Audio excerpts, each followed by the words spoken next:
ശ്രീ ഷിബു സ്നേഹത്തിന്റെ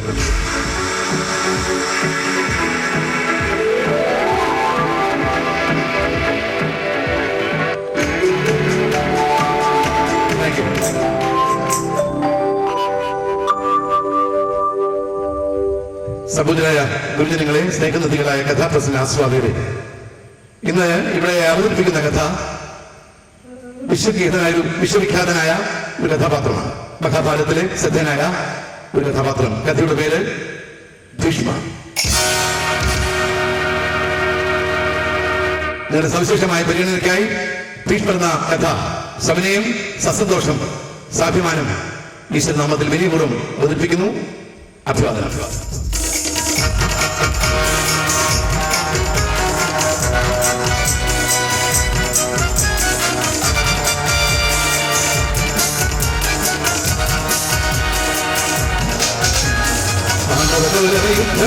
കളമാകുന്നു കുരുക്ഷേത്രം,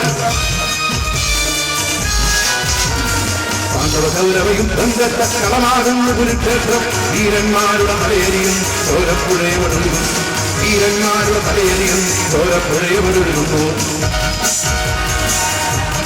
ശ്രദ്ധേയമായ കഥാപാത്രം ഭീഷ്മനെ നേരിട്ട് കാണുന്നു. ആയിരമായിരം ആളുകളാണ് വീണുവിളഞ്ഞു മരിക്കുന്നു.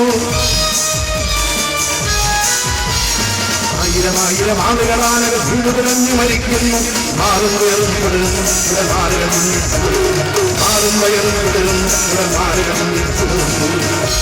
പൊടിപടലത്താൽ മൂടും വാനം മരണഭയത്താൽ കരയുന്നു. അതിഭീകരമായ അലറും നാദം ഇടിവെട്ടുമ്പോൾ ഉയരുകയാണ്.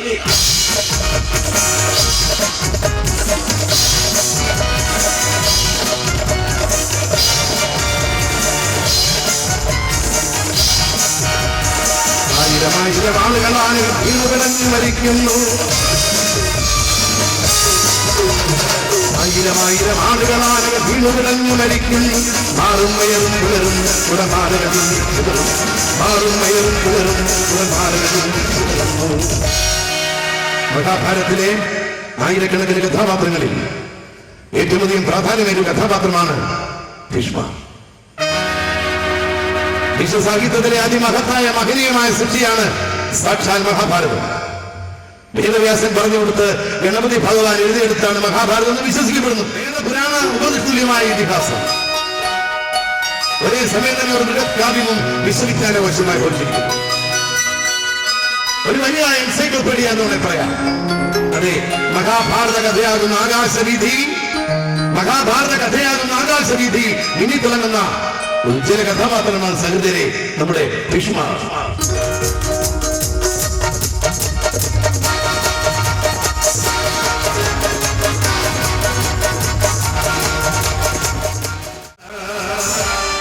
സ്വന്തം പിതാവിന് വേണ്ടി, സ്വന്തം അച്ഛന് വേണ്ടി കന്യകയായ സത്യവിധയെ യാചിച്ച ആളാണ് ഭീഷ്മ.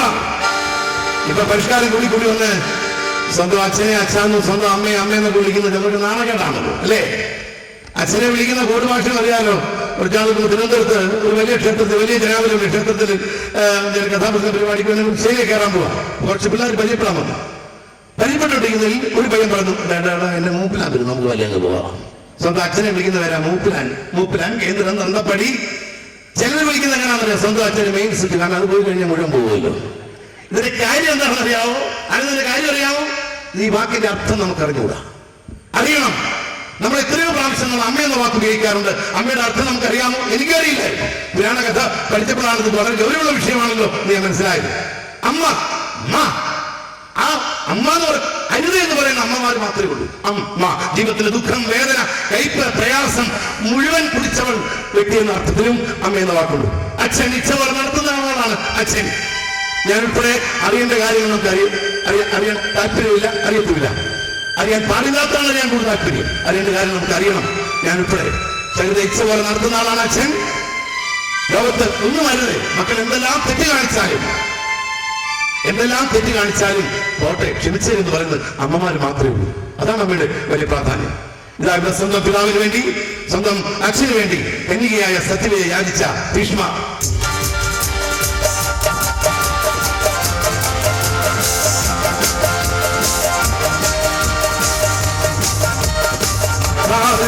വേണ്ടി സത്യവതിയെ യാചന ചെയ്ത ഭീഷ്മ, കാതനു വേണ്ടി സത്യവതി യാചന ചെയ്ത ഭീഷ്മ, സ്വച്ഛന്തമായ മരണം തന്നെ കൈവരിച്ചൊരു ഭീഷ്മ, സ്വച്ഛന്തമായ മരണം തന്നെ കൈവരിച്ചൊരു ഭീഷ്മ. ഭീഷ്മ ഭീഷ്മ ഭീഷ്മ ഭീഷ്മ ഭീഷ്മ ഭീഷ്മ. ഒരു വംശത്തിന്റെ, ഒരു രാജ്യത്തിന്റെ, ഒരു ജനതയുടെ സംസ്കാര സമൂഹം മുഴുവൻ മഹാഭാരതത്തിൽ 1,25,000 ശ്ലോകങ്ങൾ അടങ്ങിയിരിക്കുന്നു. 1,25,000 ശ്ലോകം ചുമ്മാതല്ല. അതാണ് മഹാഭാരതം. 1,25,000 ശ്ലോകങ്ങൾ അടങ്ങിയിരിക്കുന്നു. ഒരു യുദ്ധത്തിന്റെ കഥ കൂടിയാണ് മഹാഭാരതം.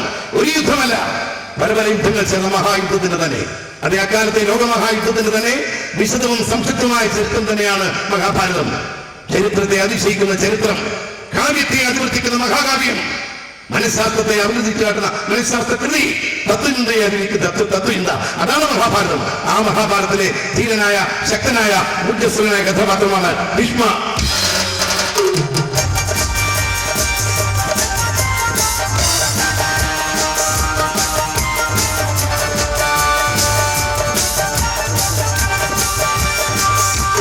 വേണ്ടി സത്യവതിയെ യാചന ചെയ്ത ഭീഷ്മ, കാതനു വേണ്ടി സത്യവതിയെ യാചന ചെയ്ത ഭീഷ്മ, സ്വച്ഛന്തമായ മരണം തന്നെ കൈവരിച്ചൊരു ഭീഷ്മ, സ്വച്ഛന്തമായ മരണം തന്നെ കൈവരിച്ചൊരു ഭീഷ്മ. ഭീഷ്മ ഭീഷ്മ ഭീഷ്മ ഭീഷ്മ ഭീഷ്മ. ആരാണ് ഭീഷ്മ? 3-4 വാചകത്തിൽ ചുരുക്കമായി പരിചയപ്പെടുത്താം. സ്വന്തം പിതാവിന് വേണ്ടി മഹാത്യാഗം അനുഭവിച്ച ഭീഷ്മ, അച്ഛന് വേണ്ടി കന്യകയായ സത്യവതിയെ യാചിച്ച ഭീഷ്മ, നിത്യ ബ്രഹ്മചാരിയായി കഴിഞ്ഞുകൂടാമെന്ന് ശപഥം ചെയ്ത ഭീഷ്മ, ഇരുന്നില്ല സ്വച്ഛന്ത മൃത്യു വരിച്ച ഭീഷ്മ. ആരാണ് ഭീഷ്മ? പറഞ്ഞു കഴിഞ്ഞു. ഈ ഭീഷ്മർക്ക് മറ്റു വല്ല പേരുമുണ്ടോ? ഉണ്ട്. എന്താണ് പേര്? ദേവവ്രതൻ ഗംഗാധരൻ. അമ്മയുടെ പേരാണ്. ഭീഷ്മരുടെ അമ്മയുടെ പേരാണ് ദേവവ്രതൻ. ഗംഗാധരൻ എന്ന പേരൊക്കെ ഉണ്ടായി. ഗംഗയാൽ ദാനം ചെയ്യപ്പെട്ടതെന്ന കാരണത്താൽ ഭീഷ്മർ ഗംഗാധരന്റെ പേരിൽ പ്രസിദ്ധനായി. നമ്മുടെ പുരാണത്തിൽ ഇങ്ങനെ ധാരാളം കഥാപാത്രമുണ്ട്. കർണൻ എന്തെല്ലാം പേരുണ്ട്. അംഗരാജൻ, അംഗേശൻ, ചെമ്പാതിമൻ, രാധയൻ, വൈകട്ടൻ, സുതൻ എന്ന പേരുള്ള കഥാപാത്രമാണ് കർണൻ എന്ന് പറഞ്ഞുകൊണ്ട് പ്രാധാന്യം വിളിക്കുന്ന ഭീഷ്മർക്ക് മറ്റു പ്രാധാന്യമുള്ള പേരുണ്ട്. ദേവവ്രതൻ, ഗംഗാധരൻ. അച്ഛന്റെ പേരാണ് ഗംഗാധരൻ. ഗംഗയാൽ ദാനം ചെയ്യപ്പെട്ടിരുന്ന കാരണത്താൽ ഭീഷ്മർ ഗംഗാധരന്റെ പേരിൽ പ്രസിദ്ധനായി. ആരാണ് അച്ഛൻ? ശന്തനു മഹാരാജാവ്. ആരാണ് ശന്തനു മഹാരാജാവ്? ചന്ദ്രവംശത്തിലെ അതിപ്രശസ്തനായ ഒരു രാജാവ്. ഞാൻ ഇപ്പൊ പറഞ്ഞ കാര്യം കുട്ടികളാരെങ്കിലും ഉണ്ടെങ്കിൽ അവർക്ക് ഒന്നുകൂടെ മനസ്സിലാകാൻ വേണ്ടി ഞാൻ ഒന്നുകൂടെ ആവർത്തിക്കട്ടെ. ഭീഷ്മർക്ക് മറ്റു വല്ല പേര് ഉണ്ടോ? ഉണ്ട്. ചോദ്യം ഉത്തരം പിടിച്ചു. എന്താണ് പേര്? ദേവവ്രതൻ, ഗംഗാധരൻ. അമ്മയിട്ട പേര് ദേവവ്രതൻ, അച്ഛനിട്ട പേര് ഗംഗാധരൻ. ഗംഗയാൽ ദാനം ചെയ്യപ്പെട്ടവെന്ന കാരണത്താൽ ഭീഷ്മർ ഗംഗാധരന്റെ പേരിൽ പ്രസിദ്ധനായി. ഭീഷ്മമായ, ശക്തമായ, ധീരമായ ശപഥം ചെയ്ത മൂലം ഭീഷ്മരുടെ പേരുണ്ടായി. ആരാണ് അച്ഛൻ? ശന്തനു മഹാരാജാവ്.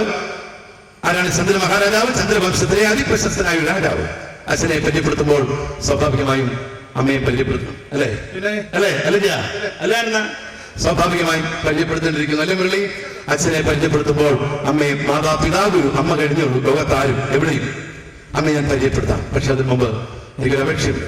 ഞാനെല്ലാം തികഞ്ഞ ഒരാളല്ല. എങ്കിൽ കുറവും കുറ്റങ്ങൾക്ക് ധാരാളം കാണും. പക്ഷേ കഥ ആത്മാർത്ഥമായി കേൾക്കുന്ന നിങ്ങളുടെ ഒരു അപേക്ഷയുണ്ട്. ഈ കഥ തുടങ്ങിയപ്പോൾ മുതൽ ക്ഷേത്ര ഭാരവാഹികളുടെ ശ്രദ്ധയ്ക്ക് കഥ തുടങ്ങിയപ്പോൾ മുതൽ കൊണ്ടാൻ നിൽക്കുന്ന ചെറുപ്പക്കാർ ഞങ്ങളെ ശല്യം ചെയ്യുന്നുണ്ട്. അഴിഞ്ഞു മാറ്റണം. ഒന്ന് മാറ്റി കൊടുത്തു. ഒരാൾ ചന്ദനു രാജകുമാരൻ സുരസുന്ദര കോമള താണ്ടികളാണ്. ചന്ദനു രാജകുമാരൻ സുരസുന്ദര കോമളകാക്കം. ഞാൻ ഇത്രയൊക്കെ പറഞ്ഞിട്ട് പിള്ളേർക്കൊരു സംശയം. കാരണം ഞങ്ങളുടെ ക്ഷേത്രത്തിൽ, ഞങ്ങളുടെ നാട്ടിൽ, ഞങ്ങളുടെ കലാകാരനെ വിളിച്ചു വരുത്തിയിട്ട് ഇവിടെ ആരാണ് ആക്ഷേപിക്കുക? ഇവിടെ ആരും ആക്ഷേപിച്ചില്ല. അതോട് നിൽക്കുന്നത് ഈ കഥയിലെ നായകനാണ്.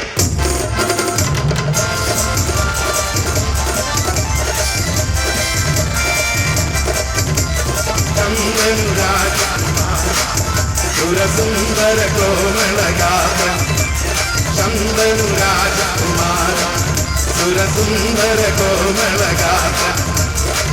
ആ നിൽക്കുന്നത് ഈ കഥയിലെ നായകനാണ്. സ്വർണ്ണ കിരീടമൊക്കെ അണിഞ്ഞ് അതോട് നിന്നാലും നിന്ന് തന്നെയാണ്. കിരീടം ചൂടി കനക കിരീടം ചൂടി പട്ടുടയാടക ചാർത്തി കനക കിരീടം ചൂടി പട്ടുടയാടക ചാർത്തി. ഞാൻ കഥ പറയുന്നത് ശ്രദ്ധയോടിരിക്കുന്നു. ഈ രാജകുമാരനാണെങ്കിൽ വേഷവിധാനോ സ്വർണ്ണ കിരീടമൊക്കെ അണിഞ്ഞ് രാജചിഹ്നങ്ങളൊക്കെ ധരിച്ച് ഈ രാജകുമാരൻ ചന്ദ്ര രാജകുമാരൻ സിംഹാസനത്തിൽ ഇരുന്നാൽ ഒന്ന് ഇരുന്നു തന്നെയാണ്. കിരീടം ചൂടി പട്ടുടയാടക ചാർത്തി. ഞാൻ കഥ പറയുന്നു, സുരേഷ് കീബോർഡ് വായിക്കുന്നു, ജിതൻ പാട് വായിക്കുന്നു, ആനന്ദൻ ഡോല് വായിക്കുന്നു. നിങ്ങൾ ഓരോരുത്തരും ശ്രദ്ധയുടെ കഥാപ്രസംഗം ആസ്വദിക്കുന്നു. ഈ സമയത്ത് ഇതുവഴി യൂണിഫോം ഇല്ലാതൊരു സബ് ഇൻസ്പെക്ടർ നടന്നു പോയ ഡിവൈസ് പോയാൽ ആരെങ്കിലും ശ്രദ്ധിക്കും, ആരാണ്ട് അടുത്ത് പോകുന്ന കയ്യിലെടുത്തുകൊണ്ട്. അതേസമയം ഡിവൈസ് യൂണിഫോമിൽ വന്നാലോ പോലീസ് ജീപ്പിൽ പടപടാന്ന് വിട്ടിട്ട് തന്നെ ആ സ്റ്റാറും ആ കാക്കിക്ക് പാന്റും ഷർട്ടും ആ ക്യാപ്പൊക്കെ ഫിറ്റ് ചെയ്ത് കയ്യിൽ സ്റ്റിക്കൊക്കെ പിടിച്ച് പോലീസ് ജീപ്പിൽ ഡിവൈസ് വന്നാലോ ഏമാൻ വരുന്നു, നമുക്ക് പോവാം. അതാണ് യൂണിഫോമിന്റെ വില.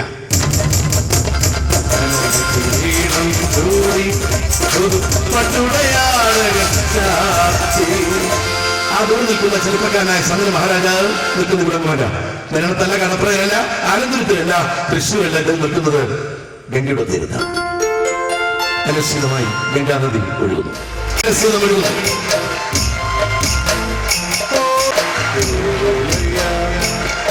മഞ്ഞ് തൊഴുന്നു വരുന്നു. പുണ്യനദി ഗംഗ അനുസൃതം ഒഴുകുന്നു. പ്രകൃതി ഭംഗി ആസ്വദിച്ചുകൊണ്ട് ചന്ദ്ര രാജകുമാരൻ അങ്ങോട്ടും ഇങ്ങോട്ടും നടക്കുകയാണ്. അദ്ദേഹത്തെ നടപ്പ് എങ്ങനെയാണെന്നുള്ളത് ഞങ്ങളുടെ കീബോർഡ് സുരേഷ് ഇപ്പോൾ കാണിച്ചു തരും. സംഘം ചാലിച്ചൊഴുകും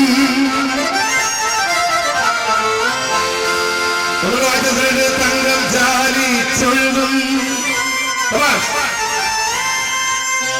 പ്രിയ ഗംഗാനദിതം തീരെ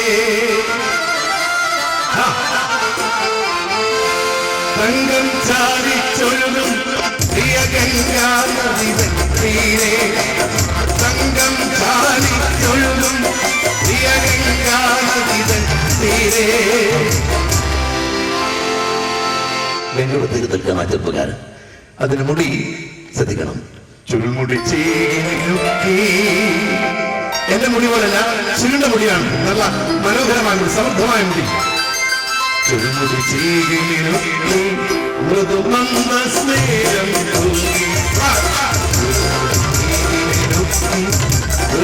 മന്ദസ്നേഹം. മുടി എന്ന് പറയുന്നത് പുരുഷനായാലും സ്ത്രീയാണെങ്കിലും ആണാണെങ്കിലും പെണ്ണാണെങ്കിലും സൗന്ദര്യത്തിന്റെ പ്രധാനപ്പെട്ട ഒരു ഘടകമാണ്. പഴയ കാലത്ത് സ്ത്രീകളൊക്കെ മുടി അടിച്ചിട്ടാൽ പാദം വരെ താഴെ വരെ കിടക്കുന്നായിരുന്നു കവിഭാവന. ഇപ്പോഴത്തെ ചില സ്ത്രീകളെ മുടി അടിച്ചിട്ടാൽ പാദത്തിലേക്ക് കിടക്കും. തിരുപ്പൻ തിരുപ്പൻ തിരുപ്പൻ തിരുപ്പൻ. എങ്കിലും കവികളൊക്കെ വർണ്ണിച്ചിരിക്കുന്ന സ്ത്രീകളെ കുറിച്ചാണ്. ഞാൻ പലപ്പോഴും ആലോചിക്കാറുണ്ട്. വർണ്ണന മുഴുവൻ എല്ലാ കവികളും മഹാകവികൾ പോയിട്ട് ചോട്ടാ കവികൾ പോലും ഞങ്ങളെ പുരുഷന്മാരെ കുറിച്ച് വർണ്ണിച്ചിട്ടില്ല. ഉണ്ടോ ചെയ്യാ? വർണ്ണിച്ചിട്ടില്ല. വർണ്ണനയെല്ലാം സ്ത്രീകളെ. ഞങ്ങളുടെ കുമാരനാശൻ വള്ളത്തോൾ അവര് പോയിട്ട് ചെറിയ കവികൾ പോലും സ്ത്രീകളെ പുരുഷന്മാരെ കുറിച്ച് വർണ്ണിച്ചിട്ടില്ല. നിങ്ങൾക്കറിയാം, ഞാൻ ദേവസ്വം ഒരു പമ്പാ കോളേജിലാണ് പഠിച്ചത്. അന്ന് എന്നെ പഠിപ്പിച്ച അധ്യാപകൻ, മലയാള അധ്യാപകൻ രഘുരാമ സാർ എന്ന് പറയും. അത് ഇപ്പൊ തിരുവനന്തപുരത്താണ്. ഏതാനും വർഷങ്ങൾക്ക് പോലെയും സുഭാഷ് ഉണ്ടായിരുന്നു. പ്രശ്നമായിട്ട് സംസാരിക്കാറില്ല. അദ്ദേഹത്തോട് ഞാൻ ചോദിച്ചു, സാറേ ഈ പുരുഷന്മാർക്ക് സൗന്ദര്യമില്ലേ? ഉണ്ടോ? സൗന്ദര്യമുണ്ട്, സൗന്ദര്യമുണ്ട്. 750 പേജുള്ള വലിയൊരു പുസ്തകം എടുത്ത് തന്നിട്ട് പറഞ്ഞു, ഇത് വായിച്ചോളാൻ പറഞ്ഞു. ഇതുമായി വായിച്ചോളാൻ പറഞ്ഞു. പുരുഷ സൗന്ദര്യം പഠിക്കാൻ വേണ്ടി ഞാൻ പുസ്തകം വായിക്കാത്ത ആളുകൾ പറഞ്ഞപ്പോൾ 2 വരി മാത്രം പുരുഷ സൗന്ദര്യത്തിൽ വർണ്ണിച്ചിരിക്കുന്നു. പുരുഷ സൗന്ദര്യം എന്താണെന്നുള്ളൊരു കവി വർണ്ണിച്ചെനിക്ക് ഇപ്രകാരമാണ്: അതാണ് പുരുഷ സൗന്ദര്യം. ഒരു സ്ത്രീ സൗന്ദര്യത്തെ കുറിച്ചൊരു കവി ഇപ്രകാരമാണ് വർണ്ണിക്കുന്നത്. സ്ത്രീയുടെ നടപ്പിനെ കുറിച്ച് ഇപ്രകാരമാണ് വർണ്ണിക്കുന്നത്. നടപ്പിനൊരു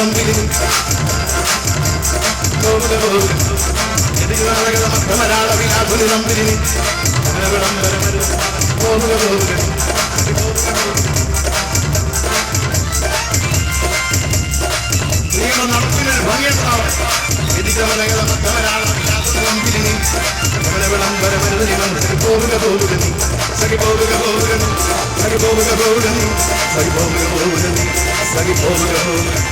പുരുഷന്റെ നടപ്പും പെണ്ണിന്റെ നടപ്പ് വ്യത്യാസമുണ്ട്. പുരുഷന്റെ നട ആനനടയാണ്, പെണ്ണിന്റെ നട അന്നനടയാണ്. സ്ത്രീകൾ സാവകാശം നടക്കാൻ പാടുള്ളൂ. അതാണ് കവികൾ സാഹിത്യന്മാർ പറയുന്നത്. നമ്മുടെ മുറിയിൽ മെല്ലെ നടക്കാൻ പാടുള്ളൂ. ചില കുളം കൂടാതെ നടക്കുന്നുണ്ട്. ഇങ്ങനെ നടക്കരുത്, മഹാവൃത്തിയാണ്.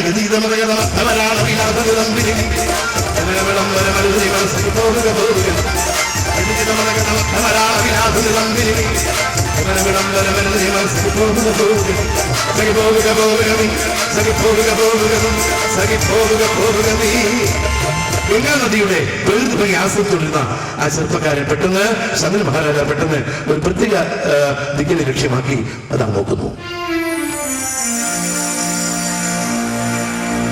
അദ്ദേഹത്തിന്റെ കണ്ണുകൾ വിടുന്നുള്ളൂ. ആ ചെറുപ്പക്കാരന്റെ കണ്ണുകൾ ആരോ നോക്കിയതാണ്. അതിന്റെ കണ്ണുകൾ പെട്ടെന്ന് വിടർന്നു തെളിയുന്നു. താരമേ കണ്ണു വിടർന്നു തെളിയുന്നു. നക്ഷത്ര തിളക്കമാർന്ന കണ്ണുകൾ. ആണിന്റെ കണ്ണും പെണ്ണിന്റെ കണ്ണും വ്യത്യാസമുണ്ട്. ആണ് നോക്കിയാ നോക്കി, പെണ്ണ് അറിഞ്ഞു നോക്കിയാ നോക്കിയതാണ്. താരമേ കണ്ണു വിടർന്നു തെളിയുന്നു. ധീരമാമ്പറ്റത്തിൻ ശൃംഗാരം, ധീരമാമ്പറ്റത്തിൻ ശൃംഗാരം, ധീരമാമ്പറ്റത്തിൻ ശൃംഗാരം. ശന്തനു മഹാരാജാവ് അതിസുന്ദരിയായ ആ പെണ്ണിനെ കണ്ണുകൊണ്ടാണ് നോക്കുന്നത്. അതിന്റെ കണ്ണുകൾ വിടർന്നു തെളിയുന്നു. മുഖം കൂടുതൽ പ്രോത്സാഹനമായി. അതിസുന്ദരിയായി പെണ്ണ്. നിങ്ങൾ ശ്രദ്ധിക്കാവുന്നവരെ കാണാം. നല്ല വെളുത്ത ശരീരം, നീണ്ട മൂക്ക്, മുല്ലവെട്ടിലെ വിടുന്ന ഗന്ധനിരകൾ, മനുഷ്യ ഹൃദയത്തെ ചവിട്ടി പതിക്കുന്ന പാദസ്വരം, നല്ല കാവ്യമാധവനെ കൊല്ലിക്കുന്ന അതിസുന്ദരിയായി പെണ്ണ്. അവിടെ ചുമലുകൾ വളരെ മനോഹരമായിരിക്കുന്നു. അവിടെ പറ്റി മറ്റു കവി പ്രകാരം വർണ്ണിക്കുന്നു. തളിപോലധരം സുമനോഹരം, ലളിതശാഖകൾ പോലെ മൃഗദ്വയം, തളിപോലധരം സുമനോഹരം, ലളിതശാഖകൾ പോലെ മൃഗദ്വയം, കിളിമണിച്ചുതനോപം, ലളിതമുജലമാം നവയൗവനം. ശന്തനു മഹാരാജാവ് അതിസുന്ദരിയായ ആ പെണ്ണിന്റെ സമീപത്തേക്ക് വന്ന് 4 ചോദ്യങ്ങൾ ചോദിക്കുന്നു. 4 ചോദ്യങ്ങൾ, വളരെ നിസ്സാരമായ 4 ചോദ്യങ്ങൾ സ്നേഹിച്ച് വച്ചു. ചോദ്യം 1, ഭവതി ആരാണ്?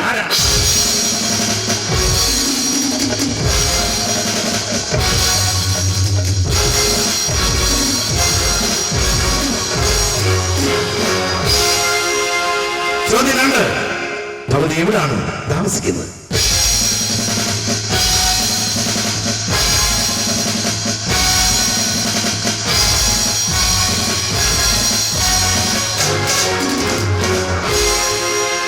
രണ്ട് ചോദ്യം ചോദിച്ചു, 2 ചോദ്യം ഉത്തരം പറഞ്ഞില്ല. 3ാമത് ഒരു ചോദ്യം കൂടി, ആരാണ് നിന്റെ മാതാപിതാക്കൾ?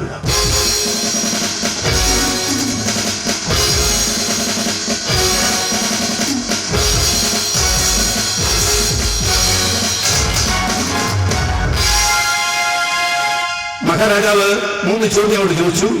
എന്താണ് നിന്റെ പേര്, എവിടെ താമസിക്കുന്നു, ആരാണ് നിന്റെ മാതാപിതാക്കൾ? അനാവശ്യമൊന്നും ചോദിച്ചില്ല. അവൾ ഒറ്റ മിണ്ടിയില്ല. ചിലരങ്ങനെ മിണ്ടത്തില്ല. ചില അമ്മമാര് പറഞ്ഞു കേൾക്കരുതോ, എന്റെ ഇളയ മോള് വാസിലാണ്, പാവം ആരോടൊന്നും മിണ്ടത്തില്ല. ഈ മിണ്ടാൻ നടക്കുന്നതിനെ സൂക്ഷിച്ചോണം കേട്ടോ. അപ്പം മിണ്ടുന്നതിന് അത്ര അമ്മമാർ പ്രത്യേകം ശ്രദ്ധിച്ചോണം. പെൺപിള്ളേരെ മക്കളെ കൂടുതൽ അധികമായിട്ട് വിശ്വസിക്കരുത്. പിന്നെ 2ാമത്തെ മോള് പുത്തുലാങ്കി, അവളും ആരോടും മിണ്ടത്തില്ല. മിണ്ടാതെ നടക്കുന്നതിനാണ് സൂക്ഷിക്കേണ്ടത്. അത് മിണ്ടുന്നതിന് അത്ര പേടിക്കേണ്ട ആവശ്യമില്ല. 3 ചോദ്യം രാജാവ് ചോദിച്ചു. 3 ചോദ്യത്തിനും അവൾ ഉത്തരം പറഞ്ഞില്ല. അവസാനമായി രാജാവ് ഒരു ചോദ്യം കൂടെ ചോദിച്ചു. ഈ ഭക്തനായ ദേവീപദം അലങ്കരിക്കുവാൻ ഭവതിക്ക് സമ്മതമല്ലേ?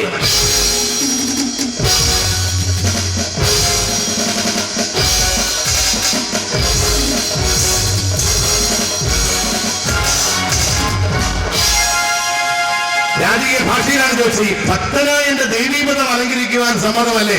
പച്ച മലയാളത്തിൽ പറഞ്ഞാൽ, എനിക്കും നിങ്ങൾക്കും മനസ്സിലാകുന്ന ഭാഷയിൽ പറഞ്ഞാൽ, പെണ്ണെ നിന്നെ കല്യാണം കഴിയാൻ ആഗ്രഹിക്കുന്നു, നിനക്ക് മനസ്സുണ്ടോ? നമ്മുടെ ഗ്രാമീണ ഭാഷയിൽ പറഞ്ഞാൽ, രാജാവ് രാജകീയ ഭാഷയിലാണ് സംസാരിച്ചത്.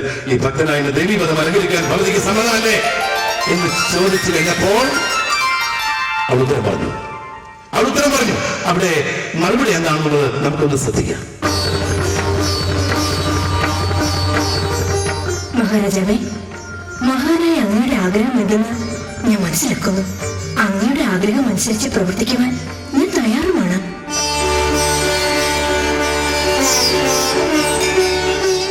പക്ഷേ ഒരു കാര്യം, അങ്ങനെ വിവാഹം ചെയ്തു കഴിഞ്ഞാൽ പിന്നെ എനിക്ക് അപ്രിയമായി ഒന്നും പറയാൻ പറയുകയും പ്രവർത്തിക്കുകയും ചെയ്യുകയില്ലെന്ന് അങ്ങ് എനിക്ക് വാക്ക് നൽകണം.